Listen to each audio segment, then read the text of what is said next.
हरे कृष्ण। आज 27वां दिन हमारी ब्रजमंडल परिक्रमा का और हम दाऊ जी से ब्रह्मांड घाट की ओर प्रस्थान करेंगे। दाऊ जी हमारी परिक्रमा का सबसे दक्षिणी पड़ाव था और आज हम उत्तर पश्चिम की ओर चलते हुए मथुरा की ओर लौटना आरंभ करेंगे। पूरी परिक्रमा के दौरान हमने श्री कृष्ण पुस्तक में वर्णित विभिन्न वस्तुओं की धुंधली झलक देखी।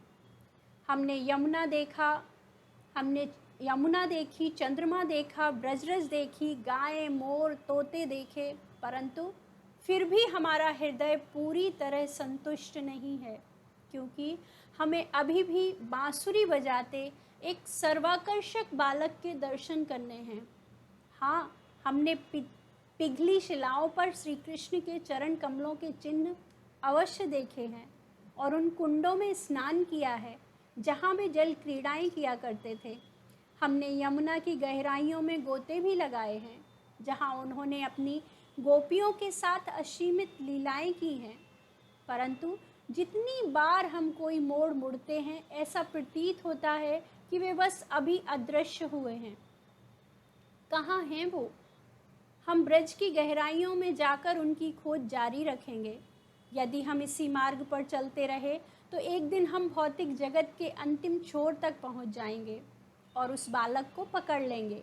कदाचित उस समय हमें ग्वाल बालों के साथ दौड़ लगानी पड़े कि हम में से कौन पहले कृष्ण को स्पर्श करेगा। सूरज हमारी पीठ पीछे उग रहा है। दाऊ जी से निकलकर हम खेतों से होते हुए कच्ची सड़कों पर चलने लगे। ब्रजरज शीतल तथा कोमल है और पैरों को अत्यंत सुखद प्रतीत होती है। जूते पहनने वाले भक्त नहीं जानते कि वे स्वयं को किस दिव्य सुख से वंचित रख रहे हैं। रज का स्पर्श हमें धाम से जोड़ता है। जब हमारे पैर रज में धंसते हैं तो लगता है मानो धाम हमें स्वीकार कर रहा है। दूसरी ओर पक्की सड़कें कठोर होती हैं। उन पर पैर रखते ही पैर उछल जाते हैं, मानो वे हमें अस्वीकार करते हैं। लगभग 1.5 घंटा सीधा चलने के बाद हम बाएं मुड़े और यमुना तट पर बने चिंताहरण घाट की ओर चल पड़े। चिंताहरण घाट वह स्थान है जहां माता यशोदा ने चिंता मुक्त होने के लिए भगवान शिव की पूजा की थी। चिंताहरण यहाँ शिव जी का एक मंदिर है जहाँ वे चिंताहरण महादेव कहलाते हैं। माता यशोदा सदैव अपने पुत्र के लिए चिंतित रहती थी और क्षेत्रपाल होने के नाते यह शिव जी का उत्तरदायित्व था कि वे सारे अवांछित तत्वों को व्रज से बाहर रखें। इसलिए अपने पुत्र को सुरक्षित रखने के लिए माता यशोदा द्वारा शिव जी की शरण लेना स्वाभाविक था। परिक्रमा भक्त प्रातःकालीन कथा के लिए भूमि पर अपना स्थान बनाने लगे। निकट स्थित वृक्षों की शाखाओं के बीच हमें हरे तोते उड़ रहे दिखाई दिए और सफ़ेद बगुले अपनी लंबी टांगों से जहाँ तहाँ विचरण करते दिखाई दे रहे थे। सामान्यतया प्रतिवर्ष गोपाल कृष्ण महाराज चिंताहरण घाट पर हमारी परिक्रमा में आते हैं और अपनी चर्चा में पुस्तक वितरण पर बल देते हैं। उन्होंने हमें स्मरण दिलाया कि हम सदैव स्वयं को चिंता मुक्त करने एवं अपनी सुख सुविधाओं को बढ़ाने का विचार करते हैं, परंतु हमें माता यशोदा के चरण चिन्हों का अनुगमन करते हुए श्री कृष्ण के कल्याण की चिंता करनी चाहिए। उस अवस्था की कल्पना करें जब हम सदैव भगवत संदेश का प्रचार करने का चिंतन तथा श्री कृष्ण से आकर्षित एवं आसक्त होने का प्रयास करेंगे। विशेष रूप से महाराज ने हमें पुस्तक वितरण की चिंता करने के लिए कहा। उन्होंने बताया कि वह चिंता कृष्ण भावना भावित चिंता है। दिसंबर मैराथन बस आने ही वाली है और महाराज स्वयं श्रील प्रभुपाद की पुस्तकों के धुरंधर वितरक हैं। इस सेवा के प्रति उनका उत्साह संक्रामक है और परिक्रमा पर वे अपनी यह चिंता हम सबके साथ साझना चाहते हैं। कथा के पश्चात हमने नाश्ता प्रसाद लिया और नदी के साथ बनी पक्की सड़क से होते हुए उत्तर दिशा की ओर बढ़े। कुछ दिनों से आकाश में बादल छाए थे, परंतु आज सूर्यदेव के दर्शनों से हमारी यात्रा सुखद हो रही है। ब्रह्मांड घाट। ब्रह्मांड घाट नंद भवन के आंगन का एक हिस्सा था। जब कृष्ण बलराम शिशु थे तो वे यहाँ खेलने आया करते थे। एक दिन बलराम एवं अन्य ग्वाल वालों ने माता यशोदा से शिकायत की कि कृष्ण ने मिट्टी खाई है। यह सुनकर माता यशोदा घबराकर चिंतित हो गई। उन्होंने कृष्ण के मुँह में देखने के लिए उन्हें अपनी गोद में उठाया और उन्हें डांटने लगी, परंतु कृष्ण ने साफ मना कर दिया कि उन्होंने मिट्टी नहीं खाई है। उनका कहना था कि उनके मित्र झूठ बोल रहे हैं। मैया, यदि तुम्हें लगता है कि वे सब सच बोल रहे हैं तो मेरे मुख में झांक कर तुम स्वयं ही देख लो। यशोदा बोली, ठीक है, अच्छी तरह अपना मुंह खोलो। माता यशोदा के आदेश पर जैसे ही कृष्ण ने अपना मुंह खोला, यशोदा ने मुख के भीतर समस्त चराचर प्राणियों, अंतरिक्ष, समस्त दिशाओं एवं पर्वतों, द्वीपों, समुद्रों, पूरी पृथ्वी, बहती हुई वायु, अग्नि, चंद्रमा तथा सितारों को देखा। उन्होंने ग्रहमंडलों, जल, प्रकाश, वायु, आकाश तथा मिथ्या अहंकार के रूपांतरण से हुई सृष्टि को देखा। उन्होंने इंद्रियों, मन, तन्मात्राओं तथा सत्य, रजस एवं तमस, इन तीनों गुणों को भी देखा। उन्होंने जीवात्मा के लिए निर्धारित काल अवधि, जीव के सहज स्वभाव तथा विभिन्न कर्मों के फल देखे। उन्होंने इच्छाएं तथा विभिन्न प्रकार के चर अचर शरीर देखे। सृष्टि के इन विविध पहलुओं के साथ स्वयं एवं वृंदावन धाम को देखकर वे सशंकित तथा अपने पुत्र के स्वभाव के विषय में भयभीत हो उठी। श्रीमद् भागवतम 10.8.37-39। यशोदा माता ने इसी स्थान पर अपने पुत्र के मुख में संपूर्ण ब्रह्मांड के दर्शन किए, इसलिए यह स्थान ब्रह्मांड घाट कहलाया। माता यशोदा ने जो देखा, सहज वात्सल्य स्नेह के कारण उन्हें उस पर विश्वास नहीं हुआ। उन्हें लगा कि कहीं वे स्वप्न तो नहीं देख रही, परंतु वह अपना सपना कैसे हो सकता है। वे दिन के समय नदी किनारे बैठी हैं और उनकी आंखें पूरी खुली हैं। कदाचित उन्हें किसी देवता ने मोह में डाल दिया होगा, परंतु इसकी संभावनाएं भी नहीं हैं। वे विचार करने लगी, मैं एक सीधी सादी ग्वालन हूँ और देवताओं से मेरा कोई संबंध नहीं है। मुझे ये सब दिखाकर भला उन्हें क्या प्राप्त होगा। इसके बाद माता यशोदा विचार करने लगी कि कहीं उन्होंने भ्रमवश सब दृश्य तो नहीं देखे। फिर इसकी संभावनाओं को भी नकारते हुए वे विचार करने लगी कि उनका स्वास्थ्य अच्छा है और वे अच्छी तरह सोच समझ सकती हैं, इसलिए भ्रमित होने का प्रश्न नहीं उठता। अंततः वे इसी निष्कर्ष पर पहुंची कि वे सब दृश्य उन्हें कृष्ण की अद्भुत शक्ति के परिणाम स्वरूप दिखाई दिए हैं। यह विचार करके उन्होंने अपने पुत्र की रक्षा हेतु पूर्ण पुरुषोत्तम भगवान को प्रणाम किया। इस प्रसंग में श्रील प्रभुपाद के तात्पर्य अत्यंत शिक्षाप्रद हैं। वे लिखते हैं, सरल हृदय स्त्री होने के नाते माता यशोदा अपनी दृष्टि का वास्तविक कारण नहीं खोज सकी, इसलिए मातृत्व स्नेहवश उन्होंने अपने पुत्र की रक्षा हेतु केवल परम भगवान को प्रणाम किया। भगवान को प्रणाम करने के अतिरिक्त वे अन्य कुछ न कर सकी। हमें परम कारण को तर्क वितर्क से समझने का प्रयास नहीं करना चाहिए। जब भी हमारे जीवन में ऐसी समस्या आए जिसका हमें कोई कारण दिखाई नहीं देता, हमारे पास भगवान की शरण लेने तथा सम्मान पूर्वक उन्हें प्रणाम करने के अतिरिक्त अन्य कोई विकल्प नहीं होता। तब हमारी स्थिति सुरक्षित हो जाती है। इस घटना में यशोदा माता ने भी इसी पद्धति को अपनाया। चाहे कुछ भी हो, किसी भी घटना के परम कारण पूर्ण पुरुषोत्तम भगवान ही हैं। सर्व कारण कारणम। श्रीमद् भागवतम 10.8.41 तात्पर्य। यद्यपि इस लीला के दौरान माता यशोदा ने श्री कृष्ण की परम सत्ता की एक झलक देखी और स्वयं को उनकी सेविका रूप में उनके अधीन देखा, तथापि योग माया के प्रभाव से वे शीघ्र ही सब कुछ भूल गईं। पुनः वात्सल्य प्रेम से ओतप्रोत वे स्नेहपूर्वक अपने पुत्र का चुंबन करने लगीं। यहाँ एक सुंदर मंदिर है जहाँ श्री कृष्ण के मनमोहक काले विग्रह के दर्शन किए जा सकते हैं। मंदिर प्रांगण के एक ओर कुछ विक्रेता पेड़ों के आकार की छोटी छोटी गोलियां बेच रहे हैं।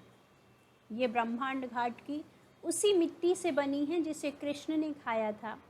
भगवान का महाप्रसाद जानकर भक्तों ने वे पेड़े खरीदे और उन्हें चाटने कुतरने लगे। भक्तों ने अपने मित्रों के लिए भी पर्याप्त मात्रा में ये पेड़े खरीदे। यमुना तट पर जाने के लिए घाट पर चौड़ी सीढ़ियां बनी हैं। यहाँ यमुना गहरी तथा शीतल है। छाती तक इसके पवित्र जल में निमग्न होकर हमने गायत्री मंत्रों का जाप किया।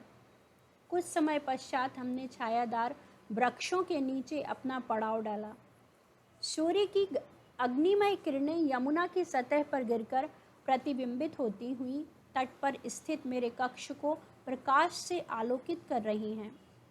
एक एकांत स्थान की शांतता व्यक्ति को अकेलेपन की गहन अनुभूति प्रदान करती है। ब्रज का सौंदर्य एवं उसकी शांतता ये दोनों विशेष हैं और जाने अनजाने इस पवित्र भूमि में पहुंचकर विचरण करने वाले मनुष्य इस भौतिक ब्रह्मांड के अंतहीन आवागमन चक्र को पूरा कर लेते हैं। ब्रज में शांति है, ब्रज में हृदय को सुखद विश्राम प्राप्त होता है। संध्या आरती के समय यमुना की लहरों पर चंद्रमा का प्रतिबिंब स्पष्ट दिखाई देता है। हमारे अतिरिक्त यहाँ कोई नहीं है और भगवान दामोदर को अर्पित किए गए दीपक ऐसे प्रतीत हो रहे थे मानो रात्रि के आकाश में तारे जगमगा रहे हों। जैसा कि मैंने बताया, ब्रह्मांड घाट नंद भवन का आंगन है। दामोदर लीला हमारे पड़ाव से लगभग 500 मीटर दूर ऊखल बंधन नामक स्थान पर हुई थी। हम परसों वहाँ जाएंगे। वस्तुतः हम उसी स्थान पर खड़े होकर दामोदर अष्टक गा रहे हैं जहाँ भगवान श्री कृष्ण ने वह लीला की थी। आज दोपहर में हमने दामोदर लीला सुनने का आनंद लिया। श्रील विश्वनाथ चक्रवर्ती ठाकुर बताते हैं कि यह लीला दीपावली के दिन हुई थी, अर्थात हमारी परिक्रमा के 15वें दिन। उस दिन माता यशोदा ने देखा कि उनकी सारी सेविकाएं घर के विभिन्न कार्यों में व्यस्त हैं और इसलिए वे अपने पुत्र के लिए स्वयं दही बिलोकर माखन निकालने लगी।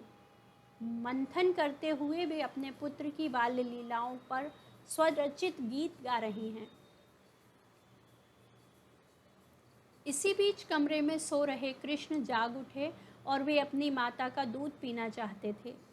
वे इतने भूखे थे कि उन्होंने माता को मंथन करने से रोकने के लिए अपने कर कमलों से मथनी को पकड़ लिया, जिससे माता उनकी ओर ध्यान दे सकें। अपने नन्हे कृष्ण को गले से लगाती हुई यशोदा बोल उठी, देखो मेरा लाला कितना चतुर है। यशोदा ने तुरंत कृष्ण को अपनी गोद में बैठाया और स्तनपान कराने लगी। सहसा माता यशोदा ने ध्यान दिया कि चूल्हे पर रखा दूध उफन रहा है। उन्होंने तुरंत कृष्ण को नीचे रखा और उफन कर नीचे गिरते दूध को संभालने के लिए दौड़ पड़ी। श्रील प्रभुपाद अपनी टीका में लिखते हैं, माता यशोदा के घर में प्रत्येक वस्तु श्री कृष्ण के लिए ही थी। कई बार एक ही उद्देश्य के लिए व्यक्ति को एक साथ एक से अधिक महत्वपूर्ण कार्यों को संभालना पड़ता है। इसलिए उफनते दूध को बचाने के लिए माता यशोदा कृष्ण को नीचे रखा जाना अनुचित नहीं था। प्रेम एवं आसक्ति के स्तर पर भक्त का कर्तव्य है कि वह पहले एक काम करे फिर दूसरा, और एक कार्यों को किस प्रकार किया जाए इसकी विवेक बुद्धि भगवान श्री कृष्ण प्रदान करते हैं। श्रीमद् भागवतम 9.5 तात्पर्य। लीला करने के उद्देश्य से श्री कृष्ण नीचे रखे जाने पर क्रुद्ध हो गए। उनका पेट अभी तक भरा नहीं था। अपने बिंब रक्त अधरों को अपने नन्हे दांतों से काटते हुए वे नकली आंसू रोने लगे। उन्होंने एक छोटा पत्थर उठाया और दही की मटकी फोड़ डाली। तब वे माखन खाने के लिए दूसरे कमरे में चले गए। दूध को चूल्हे से उतारकर माता यशोदा दही मंथन वाले स्थान पर आईं। मटकी को फूटा तथा कृष्ण को वहाँ से नदारद देखकर वे समझ गईं कि हो ना हो यह कृष्ण की ही करतूत है। कृष्ण के दही सने चरण चिन्हों का अनुगमन करते हुए वे उन्हें खोजने लगी। कृष्ण उस कमरे में उल्टी रखी एक उखल पर बैठ गए और चोरी किया गया माखन बंदरों में बांटने लगे। भगवान को भय था कि कहीं उनकी माता ना आ जाए, इसलिए बीच बीच में वे भयभीत नेत्रों से चारों ओर देखते रहते। जब माता यशोदा ने यह दृश्य देखा तो वे हाथ में छड़ी लेकर चुपके पीछे से आईं। सहसा कृष्ण को समझ आया कि मैया उनकी ओर आ रही हैं। वे तुरंत उखल से नीचे कूदे और ऐसे दौड़ पड़े मानो अत्यंत भयभीत हों। माता यशोदा भी उनके पीछे दौड़ने लगी। कुछ देर यह दिव्य भागदौड़ प्रतियोगिता चलती रही। अंततः माता यशोदा कृष्ण को पकड़ने में सफल हुई। यद्यपि बड़े बड़े योगी कठोर तपस्या के बाद भगवान को अपने ध्यान में भी नहीं पकड़ पाते, परंतु यहाँ ब्रज में यशोदा ने कृष्ण को अपने हाथों में पकड़ लिया। यह लीला दर्शाती है कि किस प्रकार कृष्ण सरलतापूर्वक अपने भक्तों के प्रेम में बंध जाते हैं। पकड़ में आते ही कृष्ण अत्यंत भयभीत हो गए और अपनी शरारत स्वीकारते हुए रोने लगे। भगवान के आंसुओं में उनके नेत्रों में लगा काजल बहकर गिरने लगा और जब उन्होंने अपने कर कमलों से अपने कमल नेत्रों को मसला तो वह काजल उनके पूरे चेहरे पर फैल गया। माता यशोदा कृष्ण का हाथ पकड़कर मंद स्वर में उन्हें डांटने लगी, परंतु जब उन्होंने देखा कि कृष्ण भयभीत हैं, अत्यंत भयभीत हैं, तो उन्होंने अपनी छड़ी फेंक दी। शीलजीव गोस्वामी माता एवं पुत्र के बीच हुए तर्क का वर्णन करते हैं। कृष्ण बोले, मैया मुझे मत मारो। छिपी मुस्कान लिए यशोदा ने कहा, परंतु तुम चोर हो, और इस प्रकार दोनों में झगड़ा होने लगा। हाँ, तुम चोरों के राजा हो, तुम्हारे पिता का पूरा वंश चोरों से भरा है। इस प्रकार माता माखन चुराने वाले अपने शिशु से तर्क करने लगी। माता यशोदा, दही का मटका कैसे टूटा? कृष्ण, वह भगवान की लाठी से टूटा। माता यशोदा, और बंदरों को माखन किसने दिया? कृष्ण, जिसने बंदरों को बनाया है उसी ने दिया। गोपाल चंपू, पूर्व चंपू। तब अत्यधिक स्नेहवश यशोदा ने कृष्ण को उखल से बांधने का निश्चय किया, जिससे भयभीत होकर कृष्ण घर से बाहर न चले जाएं। साथ ही वे नहीं चाहती थी कि कृष्ण और शरारत करे। यशोदा ने एक रस्सी ली और कृष्ण को बांधने लगी, परंतु वह रस्सी तो 2 उंगली छोटी रह गई। उन्हें आश्चर्य हुआ कि इतनी छोटी कमर के बालक के लिए इतनी बड़ी रस्सी छोटी पड़ गई। वे और रस्सी लाईं और पहली रस्सी में जोड़ दिया। यह देख वे विस्मित रह गईं कि नई रस्सी जोड़ने पर भी रस्सी 2 उंगली छोटी थी। तब माता यशोदा ने तीसरा टुकड़ा जोड़ा, परंतु वह भी छोटी रह गई। एक के बाद एक उन्होंने घर की और फिर पूरे गांव की सारी रस्सियां जोड़ दी और अंततः गौशालाओं की गायों की रस्सियां भी जोड़ दी, परंतु परिणाम वही रहा। 2 उंगली की कसर।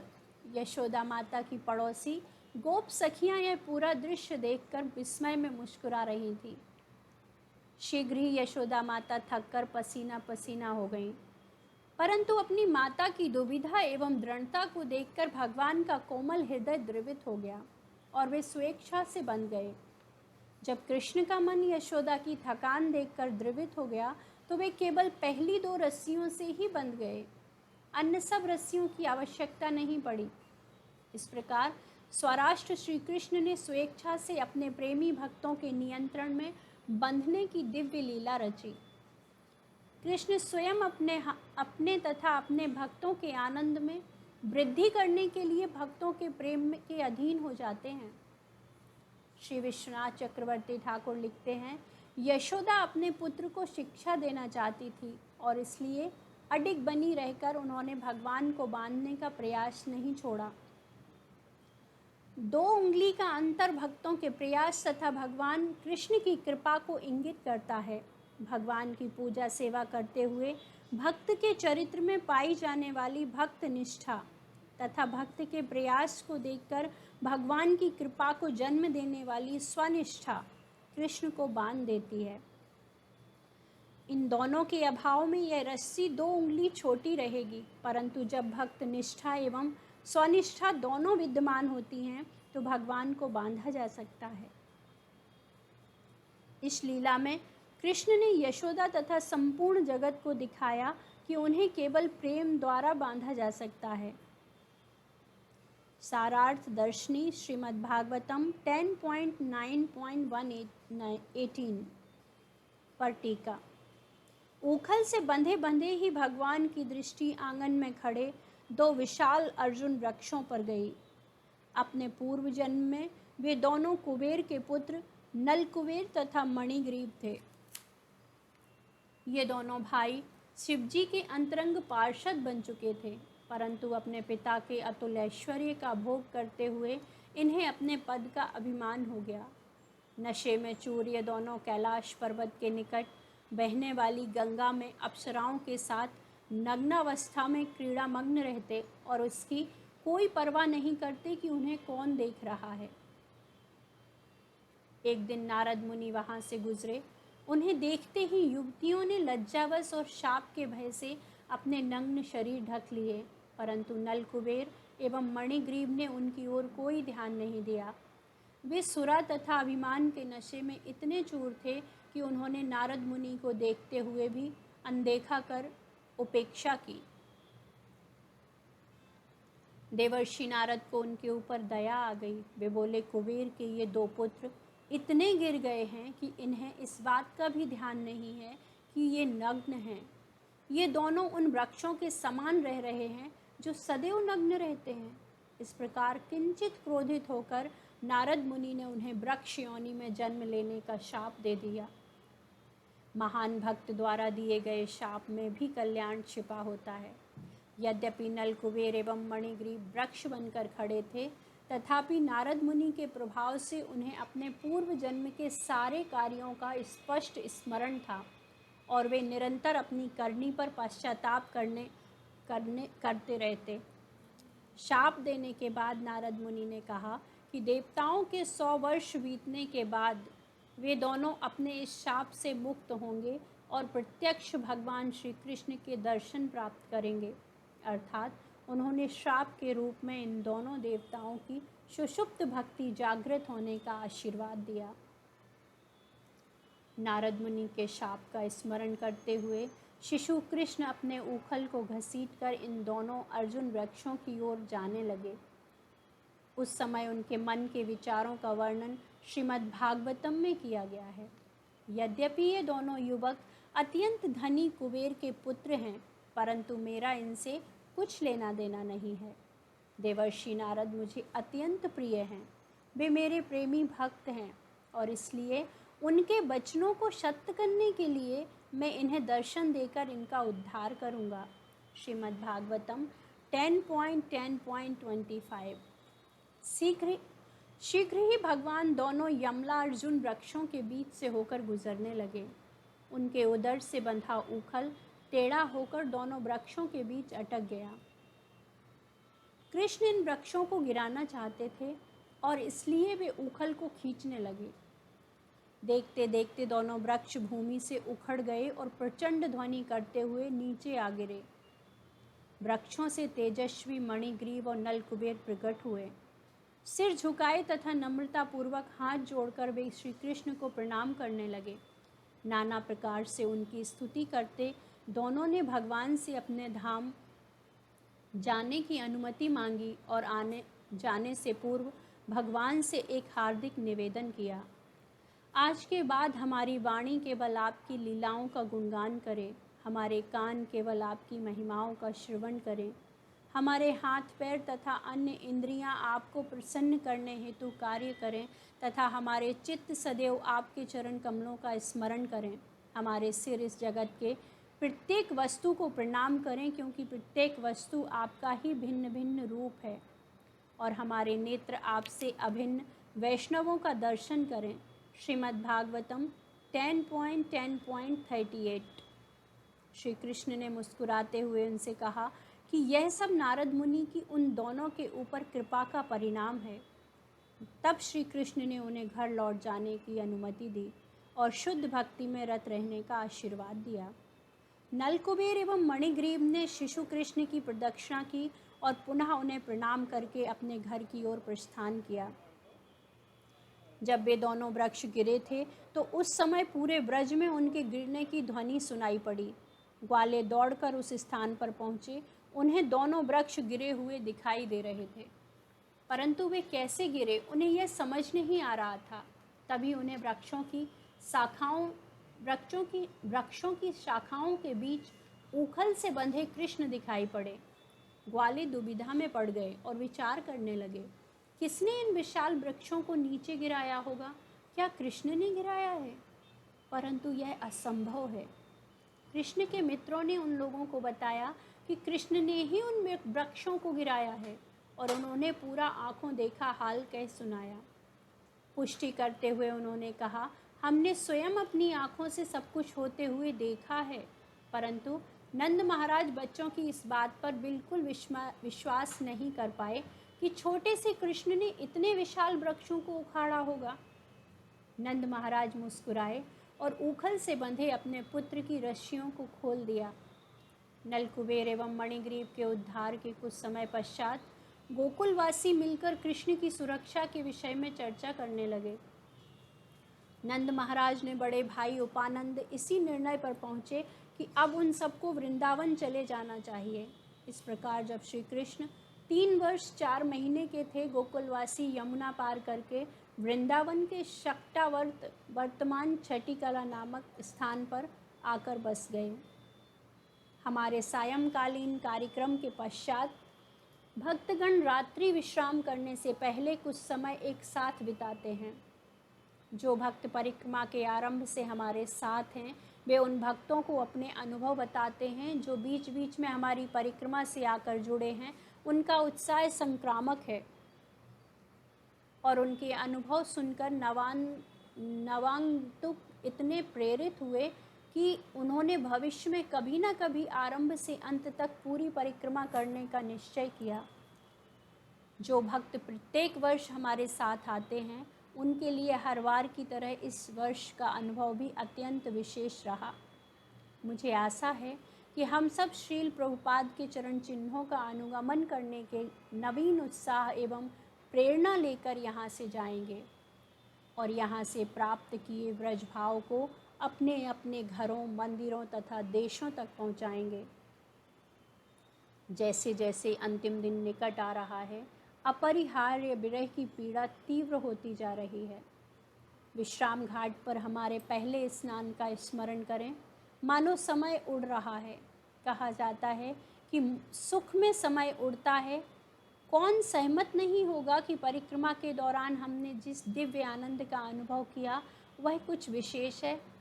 यद्यपि पिछले कुछ सप्ताहों में हमने अनेक तपस्याएं की, हमारी यही कामना है कि कार्तिक पुनः आरंभ हो जाए और हम मधुबन की और अपनी यात्रा आरंभ कर सकें। हरे कृष्ण।